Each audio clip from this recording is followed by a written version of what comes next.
Oh, hi, hey, thanks for joining me. Here we go again. We're starting with another radio that I don't really know much about other than it's not working. Now, the thing about this radio is it's actually come from someone who's a little like me, who has a shop, but is not focused on vacuum tube equipment.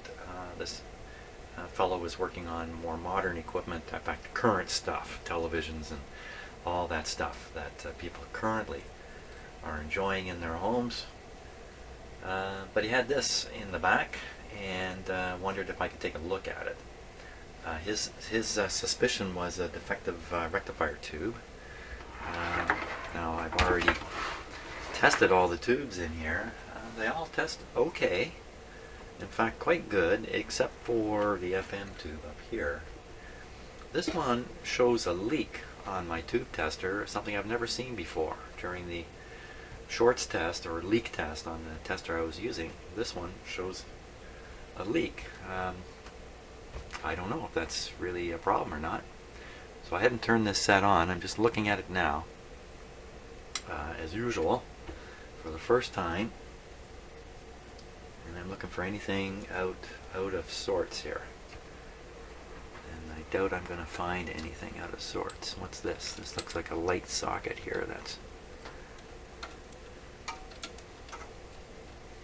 Yeah, it's just come off its holder. It's missing a bulb and come off its holder. Let me push it back on there because you really don't want that flopping around. It's got some exposed wires on it. Sticking my elbow right in front of the camera there. So any reason why we wouldn't turn this on? Now, one of the things I learned to do is take a look at the power transformer.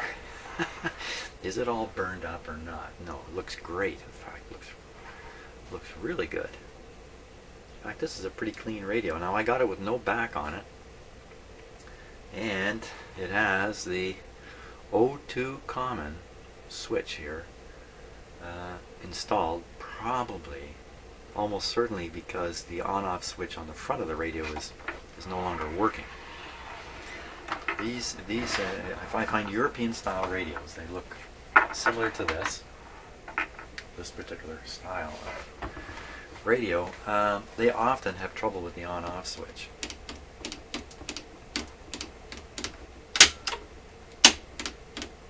It's not readily obvious by doing this either if there's something wrong. Sometimes the switch is a mechanical linkage all the way to the actual switch. Sometimes the on-off is a part of a slider switch. But sometimes it's a pretty ordinary toggle switch with a wire, like a steel wire or something like that, connecting back to the on-off button. So when you push this down, you're actually flipping a regular toggle switch. And in all these cases, they all seem to give trouble.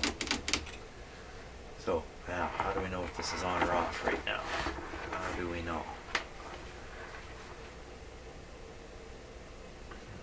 We don't readily know. And so whoever did this has is switching both legs of the power. I gotta assume that's what that is. I shouldn't assume anything, should I?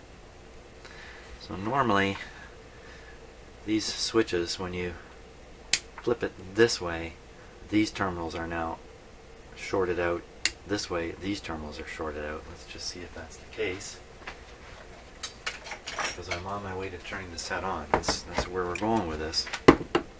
Oh, I see it has a circuit breaker here too. That's kind of cool. Oh, better take this off of amps. From my last work I was doing, sticking on continuity. So with a switch like that, these ones should be. They should.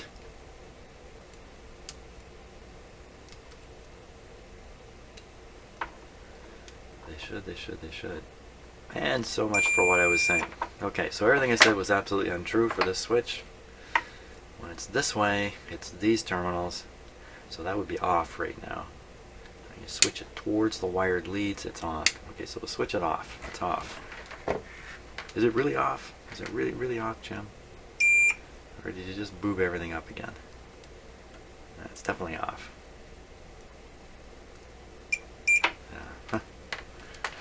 Good thing I check these things, eh? Because, probably 98% of the time what I think is true isn't.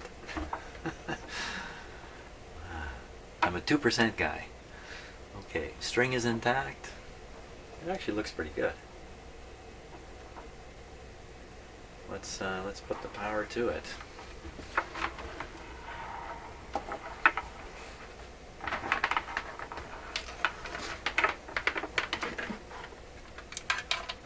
Now, because I don't have the back to the radio, there's a lot of information that I don't have, including even things like expected power drain. It's all kind of useful information when you're first starting it up.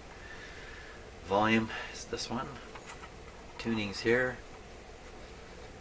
Hey, how come? Tone, not tune. Tone. That's a tone control. That makes more sense. FM, AM, as separate tuning controls, which is a real good thing for a radio. So you can tune in your favorite FM station, leave it there. Tune in your favorite AM station if you have one, and leave it there, or shortwave for that matter. And you can flip between them then. It's not one pointer and you're constantly retuning. Okay, so we'll put this on medium wave, which is AM radio, regular AM radio. And I set the volumes down.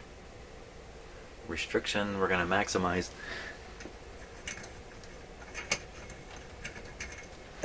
So we're on a 25 watt bulb, basically a 25 watt light bulb in series with the power coming in here. That's a heavy restriction. Oh, it's got a magic eye. Wonder if there's any magic in it.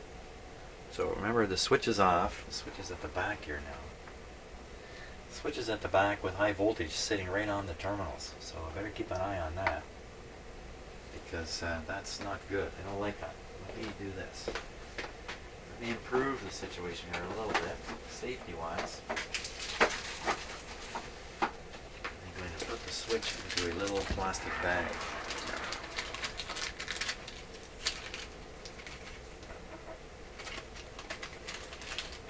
It's just the kind of thing, I can't imagine how it would ever happen, but you'll end up with a bad shock off it. There we are. Still operated. Still off. Switched off. Everything's off. Okay, ready to give it some power. Nothing should happen. And nothing's happening. Good. That's just what we wanted. So 122 volts today. Almost exactly the same as what my indicating meter is saying there.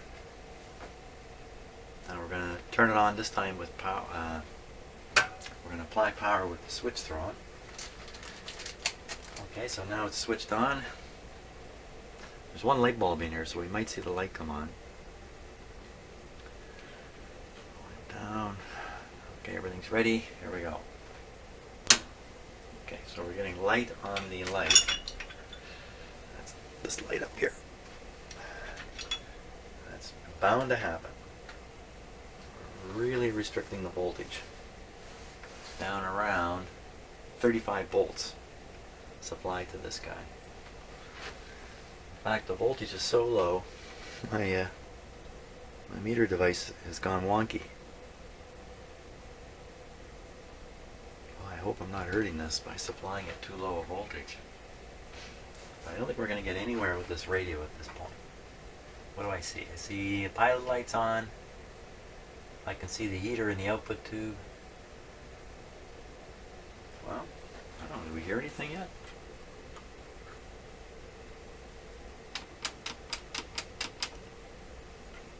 No sound. So I'm going to jack up the voltage quite a bit now.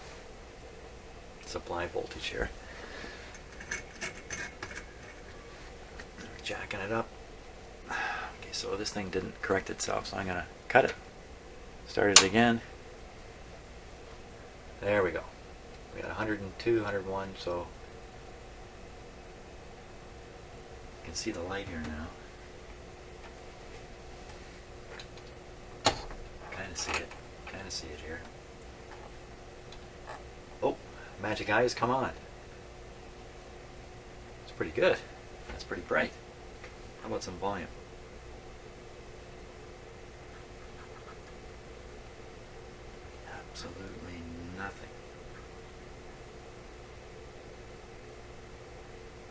listening very, very carefully.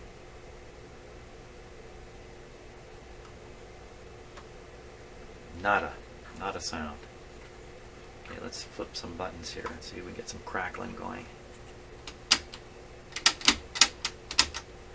FM. Hey.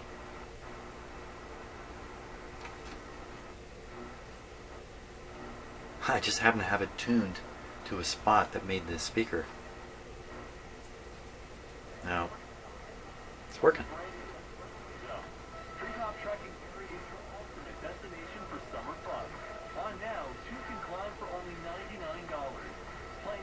Alright, let's go to full supply voltage here.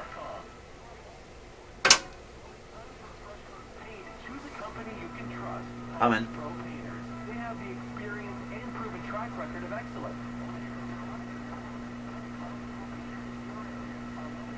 Oh, wrong tuning. Magic Eye is working.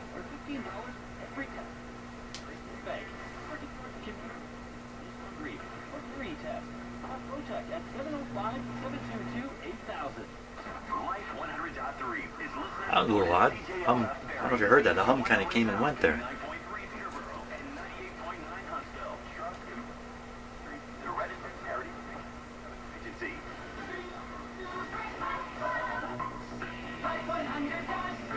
Talkback show talking about what you love about church. Time for one more call. All right, Will, what's your favorite? This is a religious station, a local religious station. Sunday morning, you're just looking forward to that. Call in and say what you like about church. There won't be any children calling in, that's for sure.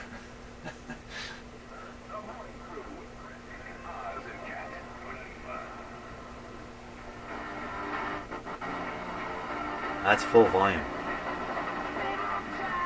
Oh.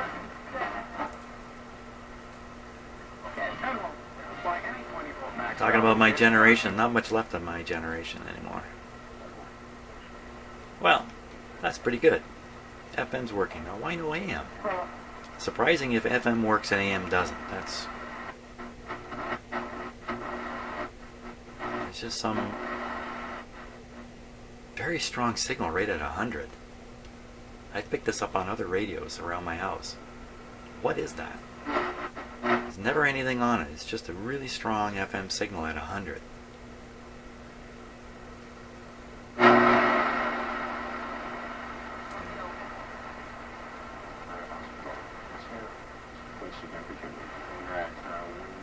Arrive, they do the same initial workup, but they will have the option. Let's see how many watts the radio is drawing. There's a very clinical picture. They're not going to go to the local emergency. 55 watts. They're going to go right directly to the That's not too scary. Cardiac catheterization lab. They won't even stop at emergent. Okay, we'll go back to AM here. AM.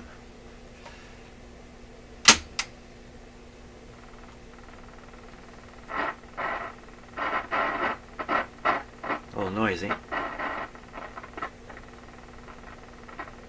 Maybe no antenna. No, there's a loop antenna in there. Okay, AM band. I want to be down in this range here. Hey, what's going on? Pointer won't make it.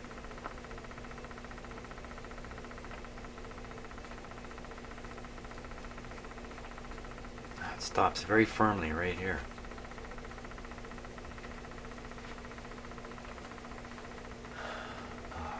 Okay.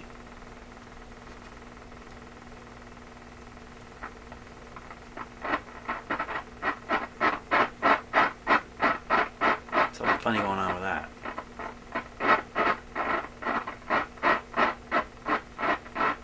See something in the back? Let's see.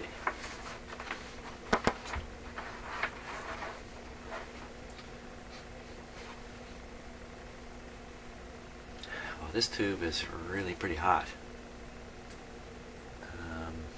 Now that's the output tube. That normally is really hot. But wow, it's just shooting out the heat. These get really hot in these radios. It's the EL. I forgot the number. EL84. They get screaming hot. Burn your hand instantly hot. How hot, Jim? 191 degrees C. So this is ridiculous. This is starting a fire hot. So I'm guessing this guy's conducting way too much. That's really hot. Let's just compare it. A more typical tube temperature.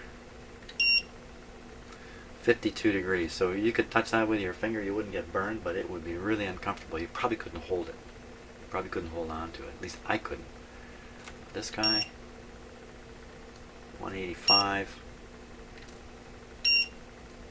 190. 190, I'm trying to not let the glow from the heater actually go into my testing meter. So that's cooking hot. That's way too hot. What other weird things are going on in here? I don't see anything else that's weird. Just this guy. Okay, let's cut him off. So you got a bit of a hum. You've got too hot an output tube. I think, anyway. It's hard to know for sure if this is too hot. It's really hard to know.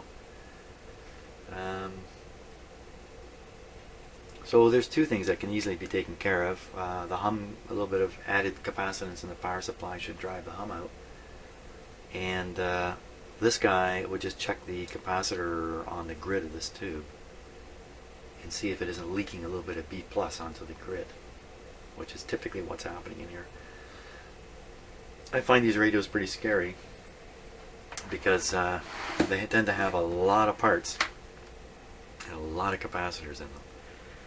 But that's the story on that. So my job right now is just to assess it like I've done.